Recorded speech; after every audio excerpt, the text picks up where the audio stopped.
ஒரு நாளைக்கு நாம சாப்பிடக்கூடிய உணவுகளை பற்றி இன்றைக்கு முன்னாடி நம்ம படிக்கும் போது என்னன்னா ஒரு பிரமிடு, உணவு பிரமிடுன்னு ஒண்ணு படிச்சிருக்கோம். அந்த உணவு பிரமிட்ல கீழே கார்போஹைட்ரேட், நடுவுல புரோட்டீன், மேல அப்படி ஒரு பிரமிடை படிச்சிருக்கோம். இன்னைக்கு சொல்றான், நீங்க அப்படிலாம் பார்க்காதப்பா, இனிமேல் ஈட் லான்செட் கமிஷன் ஒண்ணு வெளியே வந்தது. அவன் என்ன சொல்றான் அப்படின்னா 60-70% பழங்கள் காய்கறிகளா இருக்கட்டும் உன்னுடைய உணவு, 30% நீ தானியங்கள் வச்சுக்கோ. அது அரிசியா எடுத்தாலும் கோதுமை எடுத்தாலும் சோளமோ அதை நீ 30% வச்சுக்கோ. அந்த 30% மரபு சார்ந்த தானியங்கள் உணவு வச்சுக்கோ.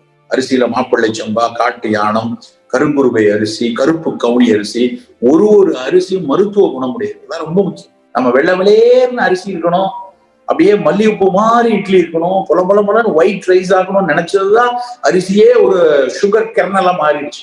இன்னைக்கு டயபெட்டிக் பெரிய அளவுல ஆடுறதுக்கு அப்படி நம்ம அரிசியை போட்டு தேய்ச்சி சில்கி பாலிஷ் போட்டு வெள்ளையாக்குறது தான். இந்த வெள்ளை வியாதி தான் அதுக்கான அடிப்படை காரணம். இட்லி வெள்ளையா இருக்கணும். குஷ்பு இட்லின்னு வேற ஒன்று உருவாக்கியிருக்காங்க. திருச்செங்கோடு, நாமக்கல் போய் தான் கல்யாண வீட்டுல 1000 இட்லி குஷ்பு இட்லி வாங்கியிருக்கோம். ஏயா சினிமாவோட போக கூடாதா? இட்லிக்கு வரணுமா? அது எப்படி அந்த இட்லியில குஷ்பு இட்லி எப்படி வருது? அதுல எத்தனை உப்புக்கு அள்ளி போடுற? அந்த உப்பு வயிற்றுக்கு நல்லதா, உடலுக்கு நல்லதா? ஒரு நல்ல நாள்ல, ஒரு திருமண நாள், எவ்வளவு அழகா கொண்டாட வேண்டிய நாள், எவ்வளவு மகிழ்வான பொழுது, அதுல எவ்வளவு நல்ல உணவுகள் கொடுக்கணும், அதுல போய் அப்படி போடுவீங்க? இப்படியான குப்பைகளை சேர்க்குது. எங்கிருந்து நாம இதெல்லாம் கற்றோம்? நம்ம மரபு இப்படியா சொல்லி கொடுத்துச்சு. ஆச்சாரக்கோவை என்று ஒரு நூல், எப்படி சாப்பிடணும், எதை சாப்பிடணும், எங்கு சாப்பிடணும் அப்படின்னு அதுக்கிட்டே ஒரு நூலுங்க. 14 கீழ்கணக்கு நூல்ல அது ஒரு நூல், ஆச்சாரக்கோவை. வெறும் 50-60 பாட்டு தான் இருக்கு. நின்று உண்ணார், கிடந்து உண்ணார், உரையார் அப்படின்னு எழுதுறான். படுத்துட்டு திங்காத, அப்படியே சாப்பிட்டு நின்றுட்டே சாப்பிடாதேங்கிறான். ஆனா இங்க பாத்தீங்கன்னா பெரிய பணக்கார வீட்டு கல்யாணம்னா கையில தட்டை எழுந்துட்டு ஐயா அம்மா அப்படின்னு பிச்சை போடு அப்படின்னு சொல்லி தூக்கிட்டு போற மாதிரி போய் சாப்பிடணும். பஃபே உன் கலாச்சாரத்திலே கிடையாது, பண்பாட்டிலே கிடையாது. நின்று உண்ணாருன்றாங்க. நின்றுட்டு சாப்பிடுவது என்பது நல்லா சம்மணம் கூட்டி கீழே உட்கார்ந்து சாப்பிட. சரி, அது வேண்டாம், உட்கார்ந்தாலும் சாப்பிட சேரல. சம்மணம் கூட்டிங்கிறது சமணன் போல் சாப்பிடுங்கிறதா சம்மணம். சமணன் தான் அப்படி காலை மடக்கி உட்கார்ந்தான். சமணன் போல் சாப்பிட்டா சமணம் கூட்டின்னு வந்தது. அப்படியான உணவு சாப்பிட்ட ஒரு விஷயத்திலையும் பெரிய 1000-500 ஆண்டுகள் அனுபவங்கள் இருக்கிறது. அதனுடைய அறிவியல் முதல்ல ஸ்டாட்டிஸ்டிக்கல் எவிடன்ஸ், அதுல இருந்தா சயின்ஸ் வரும். ஒரு குரூப் இவ்வளவு நாள் அப்படி இருக்காங்களே, அவங்க என்ன சாப்பிட்டாங்க, அவங்களுக்கு என்ன இருந்தது, அப்படிதான் சயின்ஸ் யோசிக்கும். ஒரு எம்பரிக்கலா ஒரு எவிடன்ஸ் இருக்கு. அந்த எவிடன்ஸை வச்சு அதுக்கப்புறம் சயின்டிபிக்கா ஃபிராக்சரலா அனலைஸ் பண்ணி ரிவர்ஸ் இன்டகிரேட் பண்ணி என்னன்னு கண்டுபிடிக்கும். அப்படி ஒரு மிகப்பெரிய ரிசோர்ஸ் உணவுல இருக்கு. ஆச்சாரக்கோவை அப்படிதான் சொல்லுது. தலை தித்திப்பு கடை கைப்பு. முதல்ல தித்திப்பு, முதல்ல இனிப்பு சாப்பிட்டு சொன்னான். நம்மால் உடனே தலை தித்திப்புன்னு சொல்லிட்டான். அதனால முதல்ல ஒரு ஜாங்கிரி, ஒரு மைசூர் பாகு, அப்புறம் ஒரு சுகர் பவுடர் அப்படி எடுத்துக்கொண்டு. தலை தித்திப்புன்னு அது அர்த்தம் இல்லை. தலை தித்திப்புனா முதல்ல இனிப்பான பழங்கள், முதல்ல இலையில பழங்கள், பழத்துண்டுகள், வாழைப்பழம், கொய்யாப்பழம், பப்பாளி பழம், மாதுளை, தலை தித்திப்பு. அதுக்கப்புறம் கடைசியா கசப்பும் துவர்ப்பும் இருக்கணும். 6 சுவைகள்ல மிகச்சிறந்த உடல் நலத்திற்கு மிக அடிப்படையான சுவை கசப்பும் துவர்ப்பும். நல்லா யோசிச்சு பார்ப்போம். போன ஒரு வாரத்தில் நாம் அத்தனை பேரும் எவ்வளவு கசப்பும் துவர்ப்பும் எடுத்திருப்போம். யோசிச்சு பார்ப்போம். கொஞ்சம் ஒரு 2 நிமிடம் யோசிங்க. கசப்பும் துவர்ப்பும் நம்ம மிக குறைவா எடுக்கக்கூடிய சுவையாக மாறிடுச்சு.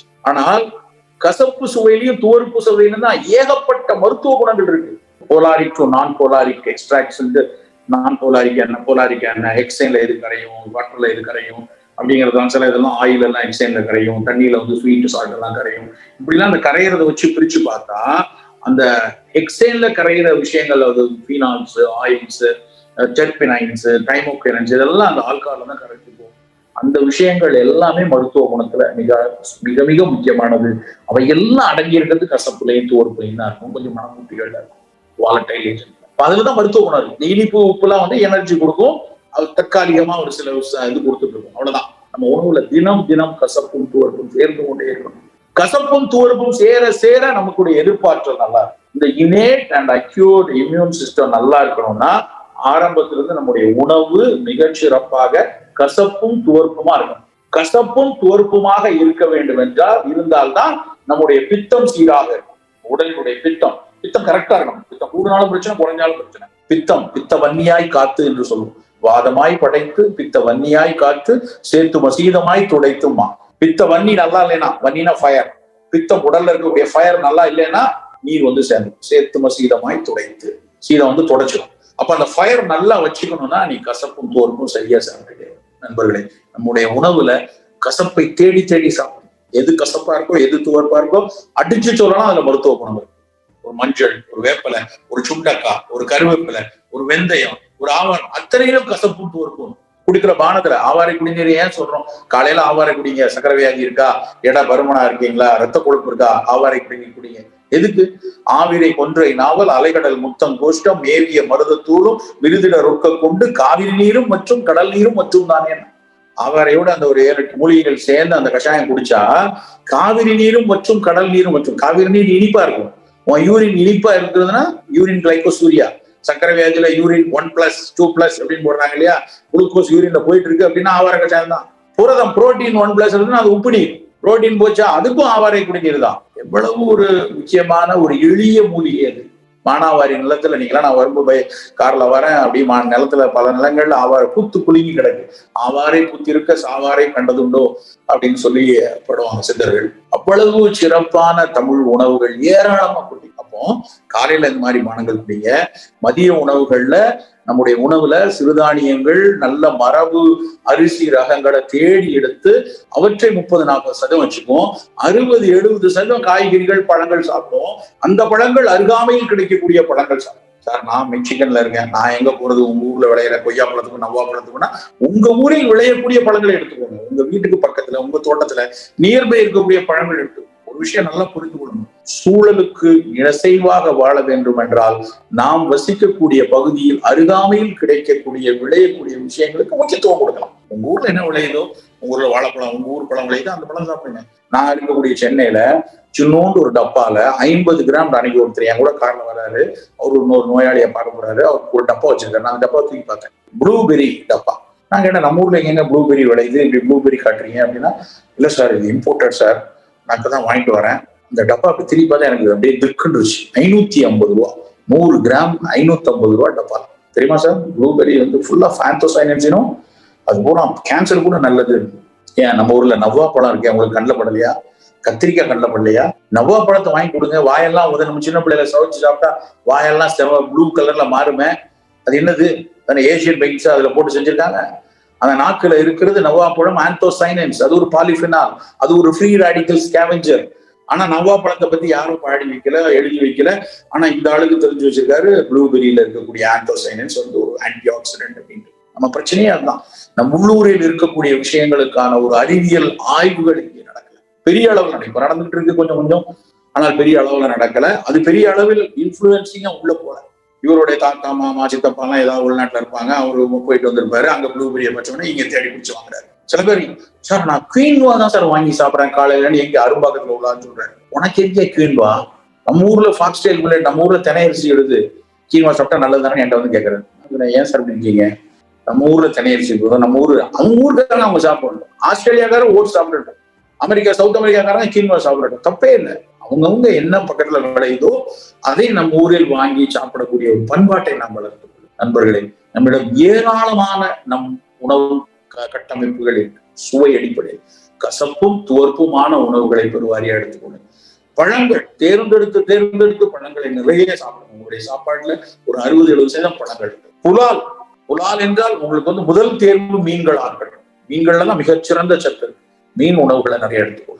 ப்ராசஸ்டு புலால் வேண்டாம். நம்ம நேரடியாக கிடைக்கக்கூடிய இறைச்சிகளை உணவாக எடுத்துக்கொள்ளும். நிறைய பேர் கேட்பாங்க, சார் புலால் சரியில்லையே, எல்லாரும் உலகமே வேகன்ல போயிடும், உலகமே எல்லாம் வேகன்ல போல. அது ஒரு பழக்கம்.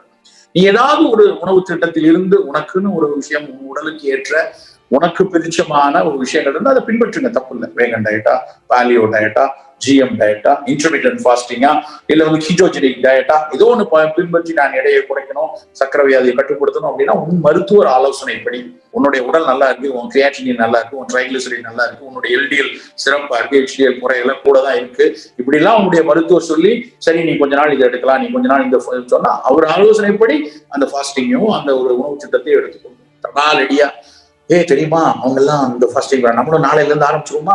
இப்ப பெரிய பிரச்சனையே இந்த வாட்ஸ்அப் குரூப் தான். குரூப்ல டமால் அவ தெரியுமா, அவ இன்டிபெண்டன்ட் ஃபாஸ்டிங் இருக்கா, நாளையில இருந்து நானும் இன்டிபெண்டன்ட் ஃபாஸ்டிங், அவங்க பேலியோ எடுத்துருக்க, நாளையில இருந்து நான் பேலியோ.